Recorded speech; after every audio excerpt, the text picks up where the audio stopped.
3 December 1971 প্যারিসের অরলি বিমানবন্দর। হাড় কাঁপানো শীতের দুপুর। রানওয়েতে দাঁড়িয়ে আছে পাকিস্তান ইন্টারন্যাশনাল এয়ারলাইন্সের বিশাল বোয়িং 720 বিমান ফ্লাইট 712। গন্তব্য করাচি হয়ে ঢাকা। সিট বেল্ট বেঁধে তৈরি যাত্রীরা।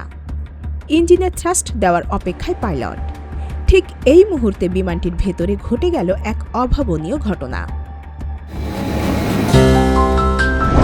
28 বছর বয়সী এক ফরাসি যুবক। তার চোখে মুখে এক অদ্ভুত উন্মাদনা। নিরাপত্তার সব বাধা টপকে আচমকা ককপিটে ঢুকে পড়লেন তিনি। এক হাতে একটি লোডেড 9mm রিভলভার, অন্য হাতে একটি কালো সুটকেস, যার ভেতর থেকে উকি দিচ্ছে কিছু বৈদ্যুতিক তার। পাইলটের মাথায় পিস্তল ঠেকিয়ে শান্ত কিন্তু ইস্পাত কঠিন গলায় বললেন, এই বিমান নড়বে না, আমি এই বিমান হাইজ্যাক করলাম। সাধারণত হাইজ্যাকাররা চায় বিপুল অঙ্কের টাকা, সোনাদানা কিংবা কোনো রাজনৈতিক বন্দির মুক্তি। কিন্তু এই যুবক যা চাইলেন তা শুনে পাইলট তো বটেই, কন্ট্রোল টাওয়ারের কর্মকর্তারাও নিজেদের কানকে বিশ্বাস করতে পারছিলেন না।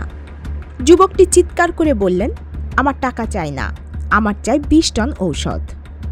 পূর্ব পাকিস্তানের শরণার্থীদের জন্য এখনই এই বিমানে 20 টন ঔষধ ও ত্রাণ সামগ্রী লোড করতে হবে, অন্যথায় আমার ব্যাগে থাকা বোমা দিয়ে এই বিমান উড়িয়ে দেব। যুবকটির নাম ইউজিন পলকুয়ে। কোনো পেশাদার সন্ত্রাসী ছিলেন না তিনি, ছিলেন এক মানবতাবাদী রবিন হুড। টিভিতে দেখেছিলেন কলেরা ও ক্ষুধায় ধুকে মরা বাঙালি শিশুদের মুখ। সেই দৃশ্য তার বিবেককে এতটাই দংশন করেছিল যে বেছে নিয়েছিলেন এই ভয়ঙ্কর পথ। অরলি বিমানবন্দরে তখন টানটান উত্তেজনা।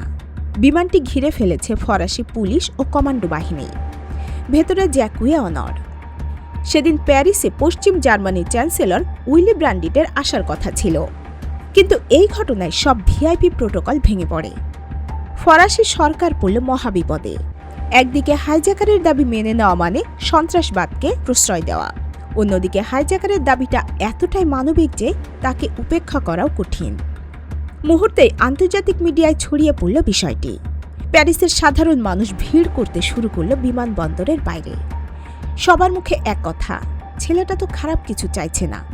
টানা 5 ঘন্টা চলল এই স্নায়ুযুদ্ধ। জ্যাকুয়ে এক হাতে পিস্তল আর অন্য হাতে তার সেই বোমা ভর্তি সুটকেস ধরে রাখলেন। শেষমেশ জনমতের চাপে এবং পরিস্থিতির নাজুকতা বিচার করে ফরাসি সরকার নথি স্বীকার করতে বাধ্য হল। দ্রুত 1 টন ঔষধ বিমানবন্দরে নিয়ে এলো ফরাসি রেড ক্রস। সরকার প্রতিশ্রুতি দিল বাকি 19 টন ঔষধ দ্রুততম সময়ে পাঠানো হবে। বিকেলে ঔষধের বাক্স তোলা হচ্ছিল বিমানে। জানালা দিয়ে এই দৃশ্য দেখছিলেন জ্যাকুয়ে। ঠিক এই অসতর্ক মুহূর্তেই ঘটে গেল ট্র্যাজেডি। ঔষধের কার্টুন লোড করার ছলে মেকানিকের ছদ্মবেশে বিমানে উঠে পড়ে পুলিশ। কৌশলে ককপিটের দিকে এগিয়ে যায় তারা। ঝাঁপিয়ে পড়ে জ্যাকুয়ের ওপর। চলে ধস্তাধস্তি ও চিৎকার। শেষ রক্ষা হয়নি, তাকে মাটিতে ফেলে হাতকড়া পরানো হয়।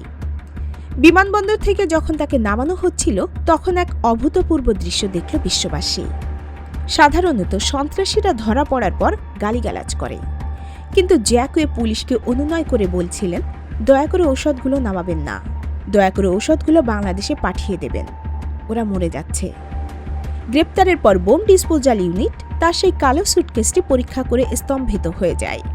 সেখানে কোনো বোমা ছিল না, ছিল কিছু এলোমেলো বৈদ্যুতিক তার, একটি ইলেকট্রিক শেভার, কিছু বই এবং একটি বাইবেল। তিনি জানতেন তার হাতে আসল বোমা নেই, এও জানতেন ধরা পড়লে তার দীর্ঘ জেল হবে। কিন্তু কেবল একটি ব্লাফ বা ধোঁকা দিয়ে বিশ্ববাসীর নজর বাংলাদেশের দিকে নিতে চেয়েছিলেন। সফল হয়েছিলেন তিনি। বিচারে তার 5 বছরের জেল হল, কিন্তু ততক্ষণে ফ্রান্সের মানুষের কাছে নায়ক হয়ে গেছেন তিনি। তার এই কাজের উদ্দেশ্য জানার পর জনমত তার পক্ষে চলে যায়। প্রবল জনচাপের মুখে ফরাসি সরকার তাকে 2 বছর পরেই মুক্তি দিতে বাধ্য হয়। সবচেয়ে বড় কথা, জ্যাকুয়ে জেলে গেলেও তার দাবি বিফলে যায়নি। ফরাসি সরকার কথা রেখেছিল। সেই ঔষধ ও ত্রাণ সামগ্রী বাংলাদেশে পৌঁছেছিল। বাংলাদেশের স্বাধীনতার ইতিহাসে জ্যাকুয়ে এক পাগলাটে বন্ধু, যিনি নিজের জীবন বাজি রেখে লুট করতে চেয়েছিলেন 20 টন জীবন রক্ষাকারী ঔষধ। ডেস্ক রিপোর্ট, অগ্রযাত্রা প্রতিদিন। অগ্রযাত্রা প্রতিদিন। নির্ভীক প্রত্যয়ে উজ্জীবিত।